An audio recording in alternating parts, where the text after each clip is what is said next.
Welcome back to Where You Live with Gene and Tony. We're glad to have you with us on this Saturday morning. We're broadcasting live from the Concierge Landscape Studios. We're brought to you by Extreme Exteriors and American Family Insurance, the Kim Bennett Agency.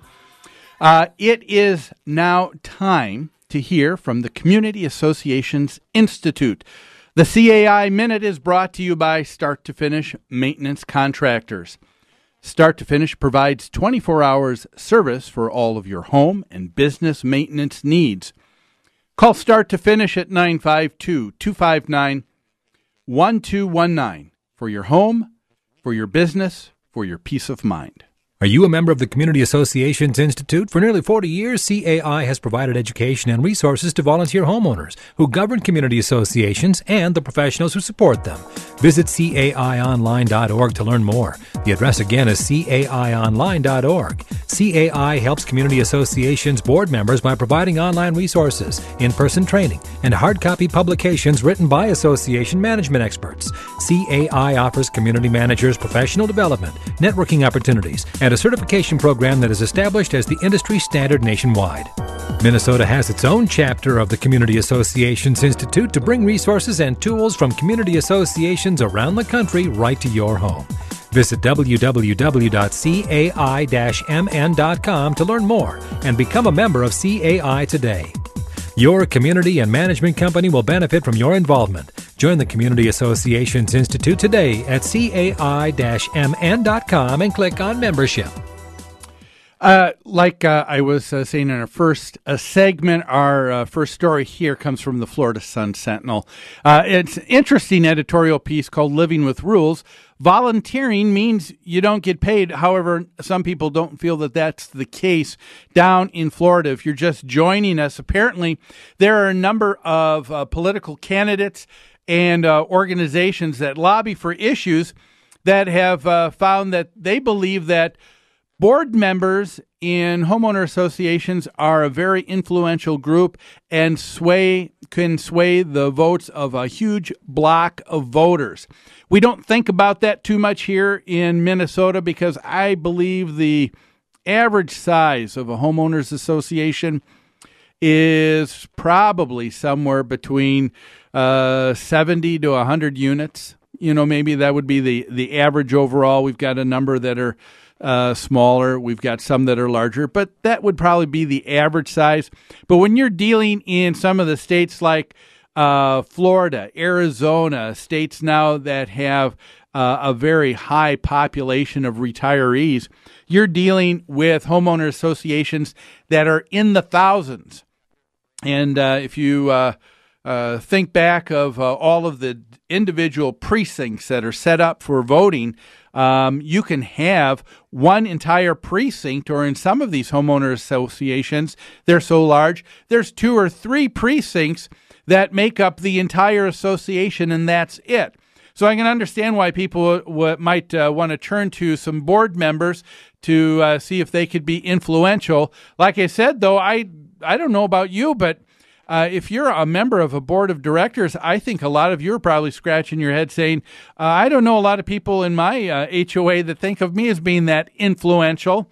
If anything, they think of me as a suspect anytime I say something at a homeowner association meeting. But anyway, apparently it's gotten to be that way, and they're getting paid. The problem is the board members are not saying anything about that.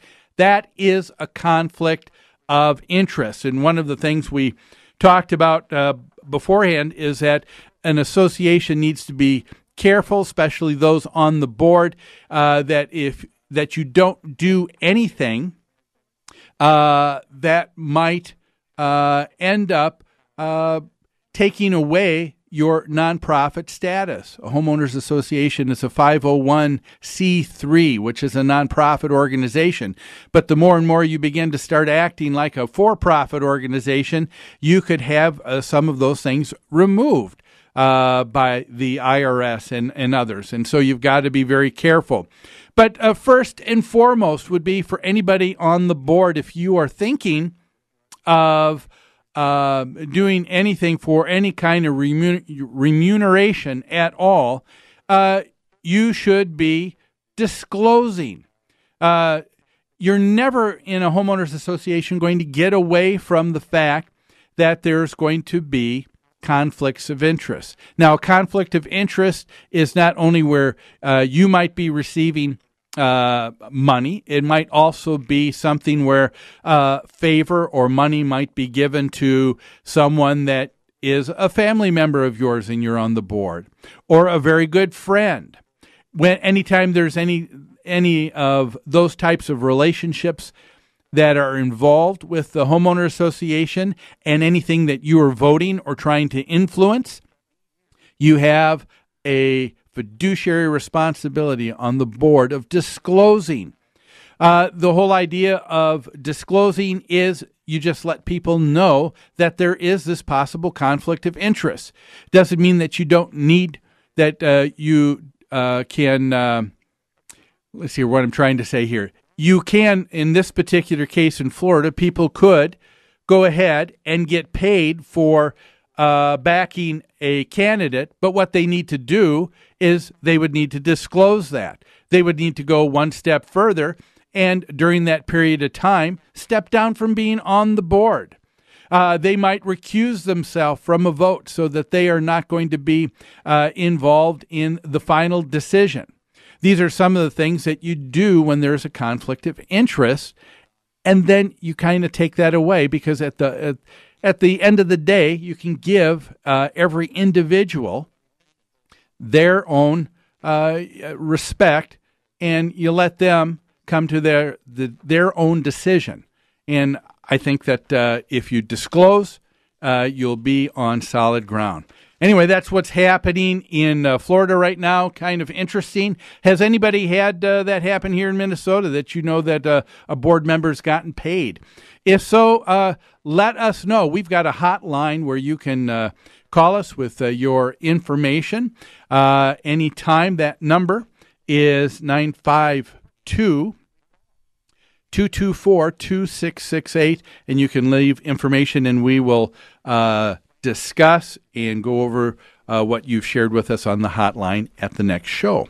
Well, let's go on to our next story, shall we? And this is dealing with Trayvon Martin. A lot of you, I don't think there's anybody that is not aware of what took place when George Zimmerman, who was a person who was a homeowner in a particular association, and was on their volunteer watch program, and was walking, saw Trayvon Martin. Of course, as the courts, still in the middle of battling with the courts, and we will find out after the trial and after everything is done what is what.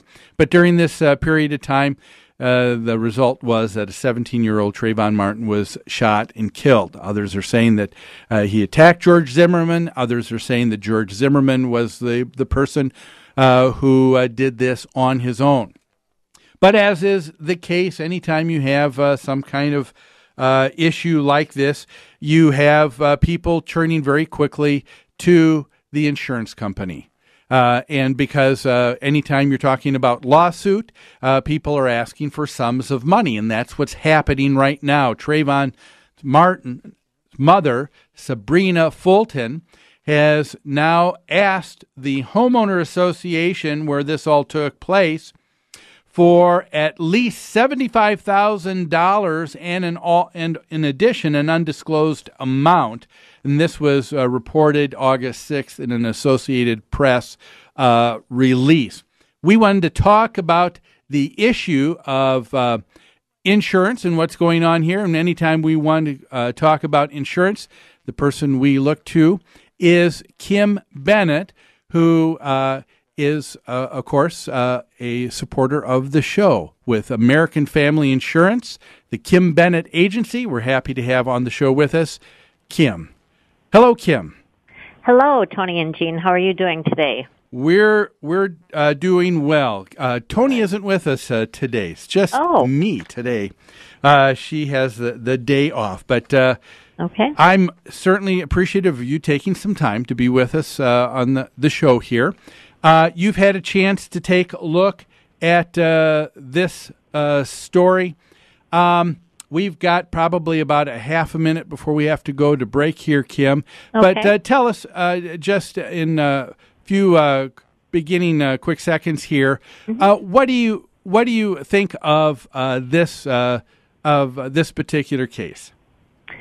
Well, like you were saying, I agree that typically when anything like this happens, the insurance companies are the go-to person, especially with a child involved and a death. I know Travelers is trying to exclude themselves, and what they're doing is that they're using the exclusion of their policy that pertains to the wrongful act exclusion. And that's real interesting. I want us to take a look at that exclusion that's in the policy, but let's take a break right now. So if you'll hold on for another segment, Kim, I would appreciate it. Certainly. Folks, you're listening to Where You Live with Gene and Tony on AM 1280 The Patriot. More after these messages.